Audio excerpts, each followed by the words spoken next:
Il ricorso della Procura di Vicenza sul caso Bramezza è stato rigettato dalla Corte di Cassazione. La Suprema Corte ha ritenuto inammissibile la richiesta della Procura Berica, che aveva impugnato il provvedimento del Tribunale del Riesame, che aveva totalmente annullato l'interdizione dall'attività di editoria di Giovanni Yannakopoulos. La Corte si è espressa confermando nel più alto grado di giudizio quanto decretato dal collegio giudicante della sezione del Riesame ad appena un mese dall'interdizione emessa dalla Procura, ovvero che non emerge in alcun modo una qualche forma di minaccia né diretta né indiretta nei confronti del DG dell'U7 Carlo Bramezza per costringerlo a compiere un atto contrario ai doveri dell'ufficio o a omettere o ritardare atti. Questo si leggeva nelle motivazioni della revoca della misura interdittiva da parte del Riesame, che smontava una a una le accuse nei confronti degli ingegner Yannakopoulos. Una posizione molto chiara anche sui servizi televisivi, che per il collegio del Riesame non avevano carattere diffamatorio e anzi erano basati su di un innegabile interesse pubblico. Lo stesso interesse pubblico del quale non è priva la situazione personale di sovraindebitamento del direttore generale Bramezza, maturata in precedenti attività lavorative.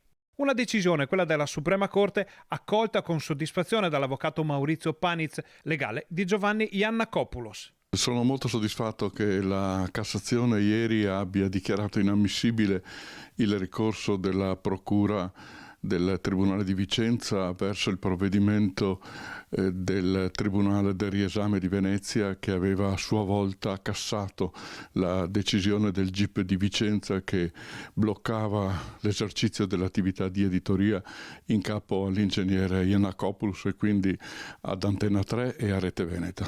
È stata una, come si dice, battaglia giudiziaria complessa, articolata, nella quale una volta di più ha trionfato il rispetto del diritto di informazione, del diritto di cronaca, del diritto di dare ai cittadini le giuste informazioni anche nei confronti di coloro che gestiscono posti importanti, che hanno un ruolo di apparente potenza, che sembrano intoccabili. Nel caso specifico Antena 3 e Rete Veneta hanno fatto il loro dovere, hanno dato le informazioni corrette e fa piacere che la Cassazione abbia confermato questo tipo di principio.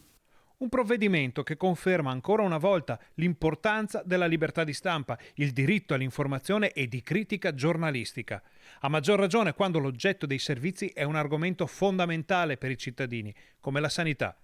Non a caso il Riesame aveva infatti citato anche la Corte europea dei diritti dell'uomo. La Cassazione pone quindi una pietra tombale sul provvedimento cautelare, garantendo il rispetto dei valori della professione e nell'ottica dell'interesse dei cittadini da parte della redazione giornalistica, cosa che continueremo a fare oggi, domani e sempre.